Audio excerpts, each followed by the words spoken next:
Bonjour à tous, je suis Judith, j'adore le fait main, bricoler, réparer des choses mais aussi en créer. Je fabrique et je vends mes bijoux et accessoires en pâte polymère et résine et je partage sur cette chaîne mes créations, mes tutos, mes aventures et expériences d'artisane et d'entrepreneuse. Vous trouverez des vidéos conseils, des astuces, des tutoriels, des vlogs lors de mes événements et une fois par mois, on est en live ensemble pour passer un moment récréatif.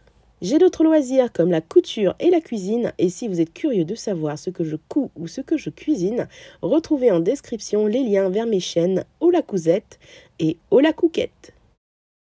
Bonjour et bienvenue dans cette nouvelle vidéo où je réponds dans ce concept de vidéo où je réponds à vos questions et aujourd'hui je vais répondre à la question, enfin plutôt aux questions de Sandrinou qui me pose sous la vidéo boucle d'oreille en résine UV réalisée sans moule et avec la Big Shot. D'ailleurs c'est une super vidéo, je vous invite à aller la regarder si vous l'avez manqué sans plus tarder, je vous mets le lien soit dans le petit soit en description.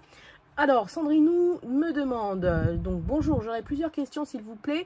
J'aurais voulu savoir si une résine est toxique à respirer ou à manipuler.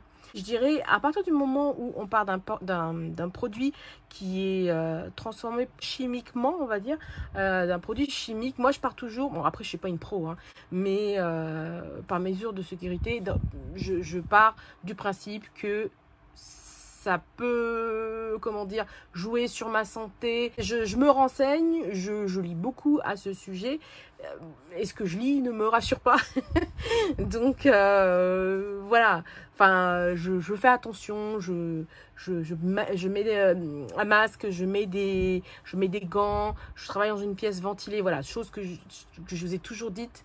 Et d'ailleurs, je vous renvoie aussi à ma vidéo où je vous parle de la sécurité quand on travaille les résines. C'est pareil, je vous le mets dans le petit i ou en description. Je vous rabâche ça tout le temps, mais bon, par mesure de sécurité, je préfère toujours prendre des précautions et me protéger aussi bien les voies respiratoires, les yeux, la peau.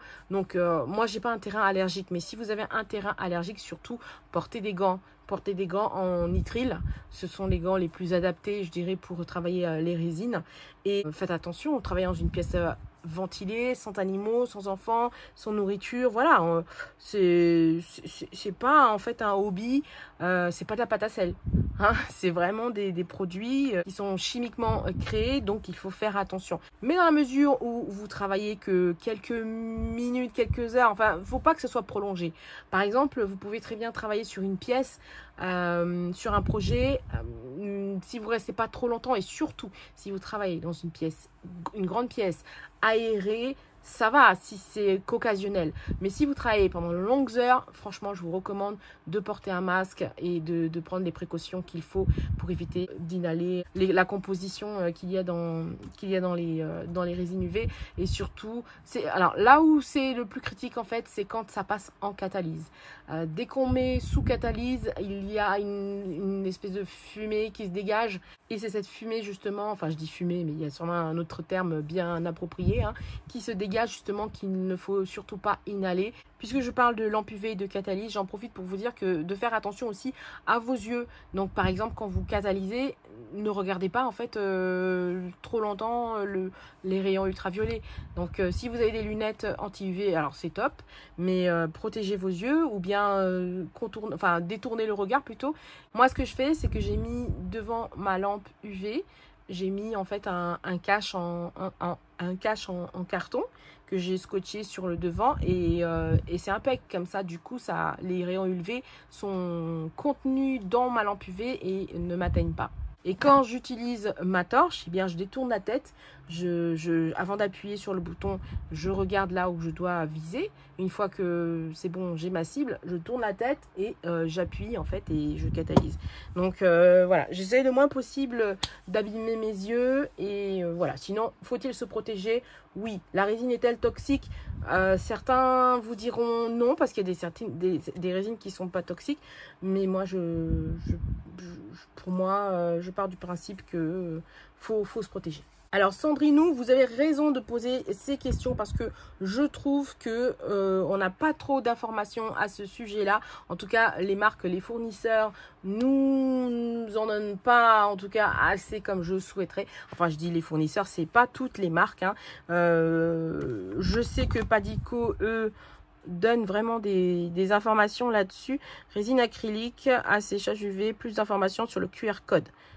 Eh bien, on va scanner le QR code. Ok, donc on va ouvrir. Padico Japon. C'est bon, il y a anglais. On va sur anglais. Alors, ici on a quoi? On a Padico Résine, la série donc des différentes résines Padico.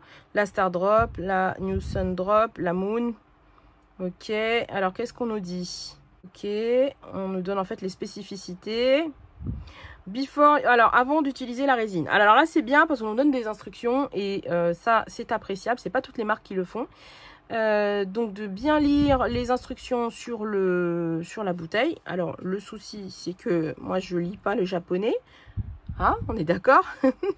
Donc qu'est-ce qu'ils nous disent d'autre? De travailler dans une pièce ventilée. De ne pas travailler sous une fenêtre, ça c'est logique, hein. Ne pas être exposé directement au soleil, sinon ça catalyse aussitôt. Use a mercury.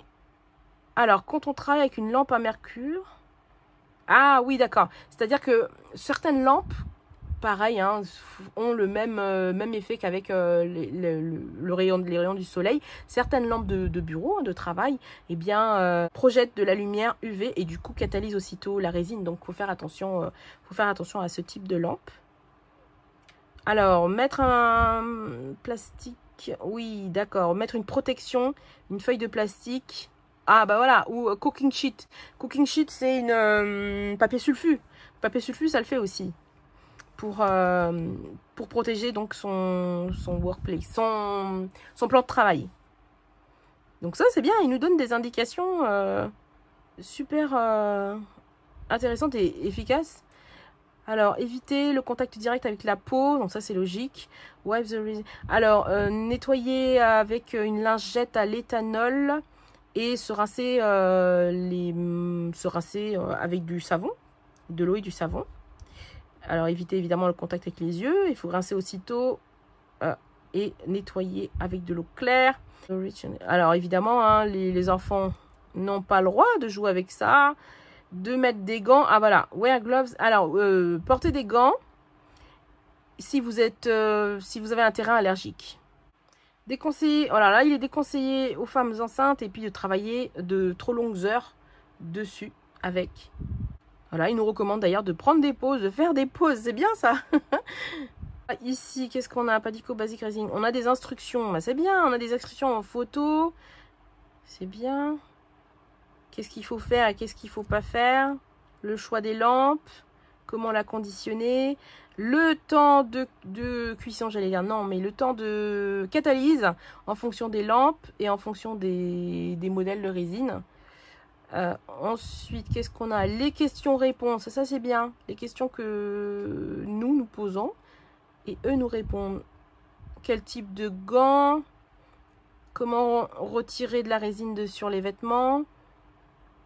Ouais, c'est bien. C'est même très bien. Et ça, c'est dommage parce que c'est pas tous les fabricants qui font ça. Précaution, ah ça c'est important. Voilà, bah, on y vient justement. On nous dit donc d'éviter le contact avec les yeux forcément, les vêtements. Donc ouais, donc faut porter un tablier quoi. Moi c'est ce que je fais hein. Quand je travaille la résine ou autre. D'ailleurs je porte toujours mon tablier comme ça.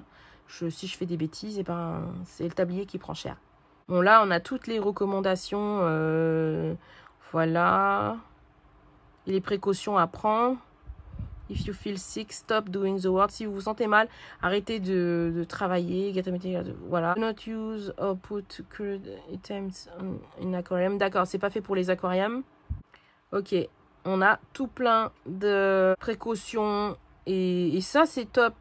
Ça, c'est vraiment top. Parce que du coup, ils sont vraiment transparents avec nous. Ah bah, transparent, résine UV, transparent. Enfin... Bref. Précautions before allergic react. Ouais, on nous donne les précautions à prendre en cas d'allergie. Best UV. Bon, c'est en anglais, mais il suffit juste de le traduire. Best UV resin for your jewelry making and crafts. Alors, Padico, on va dire les séries de résine Padico sont de haute qualité. Elles sont non toxiques. De nombreuses résines sur le marché sont des résines destiné à un usage industriel, on va dire.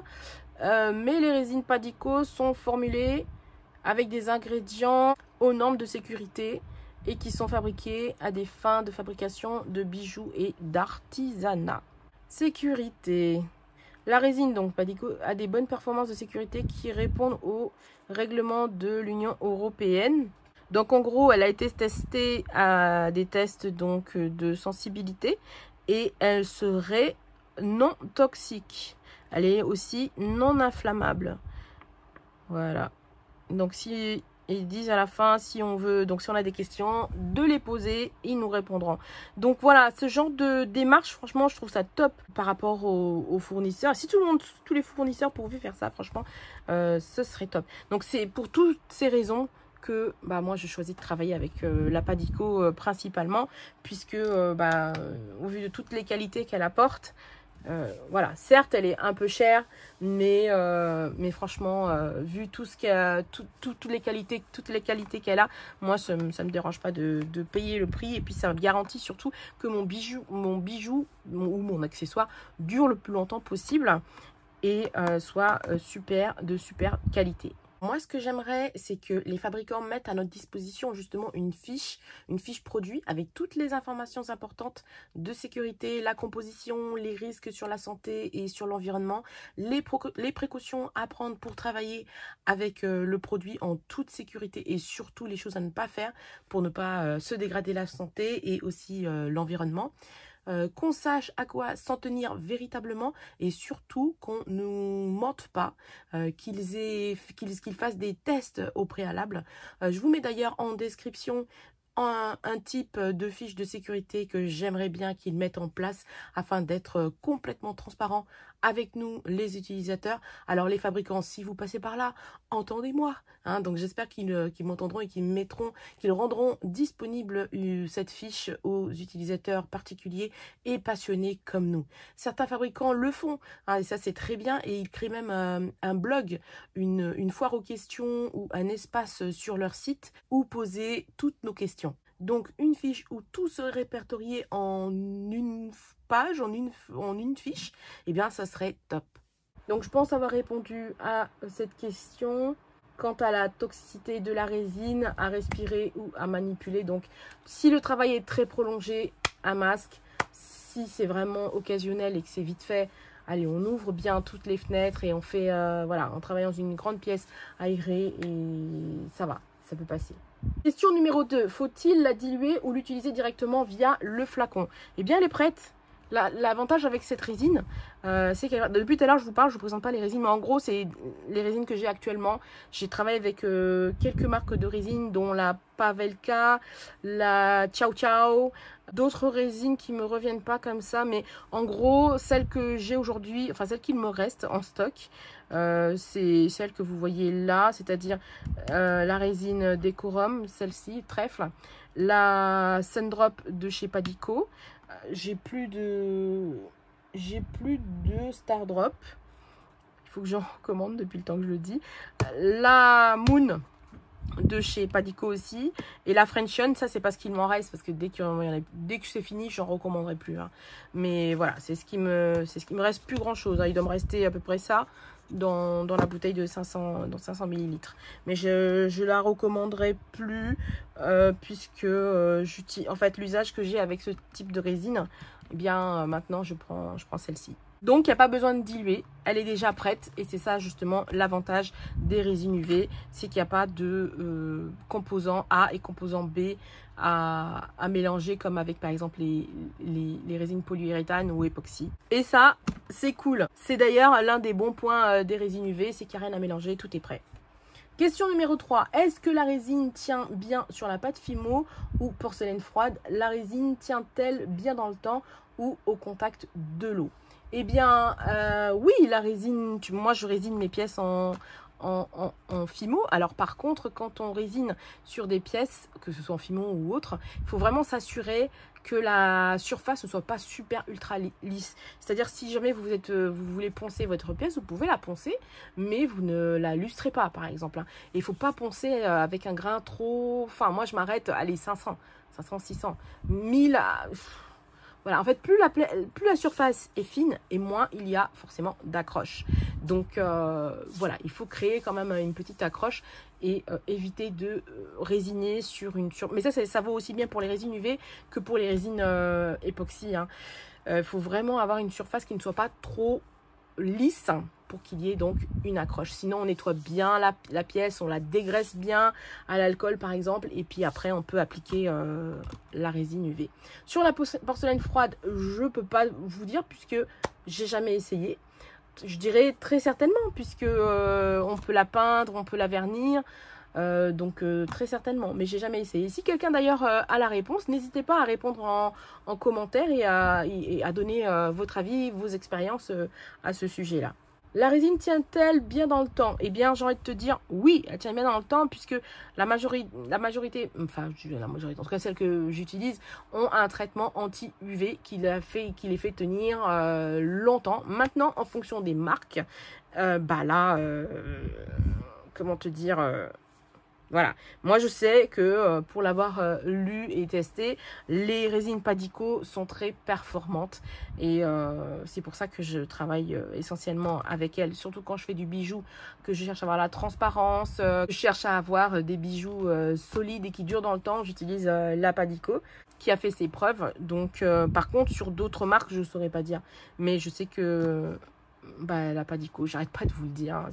Ce sont mes résines chouchou, mais c'est pas pour rien, c'est vraiment parce que il y a des raisons. Au contact de l'eau, c'est bon, il n'y a pas de problème. Par contre, moi, je n'irai pas prolonger un bijou. Moi, je recommande pas en fait à mes clients d'aller en baignade. Bon, allez, exceptionnel, oui, prendre une douche, aller dans la mer, surtout que mes supports en général sont en acier inoxydable, donc ça va, mais pas prolonger. Que ce soit pour mes bijoux, comme tous les bijoux, hein. Faut éviter. Mais sinon, au contact de l'eau, il n'y a pas de problème. Faut-il acheter un tapis spécial ou un support quelconque irait? Et quelle matière? Eh bien, je dirais, quand on a par exemple un tapis en silicone, que ce soit en pâtisserie ou autre qui traîne, ça fait très bien l'affaire comme support pour protéger son plan de travail. Maintenant, on peut très bien travailler sur ce genre de surface c'est très lisse. Ce papier cristal, hein, papier fleuriste, je travaille avec ça aussi bien en polymère qu'avec les résines et c'est nickel.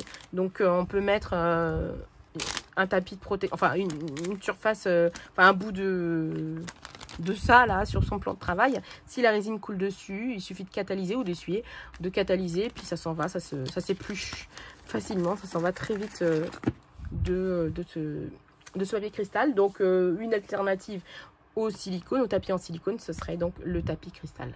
Donc voilà, j'espère que j'ai bien répondu à toutes vos questions et si jamais vous voulez en savoir plus sur la résine UV, n'hésitez pas à aller justement dans ma playlist, sur ma playlist que je vous mets également en description, résine UV, et je vous dis des tas de choses, et notamment par exemple pour tous ceux qui galèrent avec la résine UV qui colle, eh bien je vous invite à suivre cette vidéo qui s'affiche et que je mets aussi en description et qui vous donnera tout plein d'astuces et le process pour justement avoir une résine UV qui ne colle plus.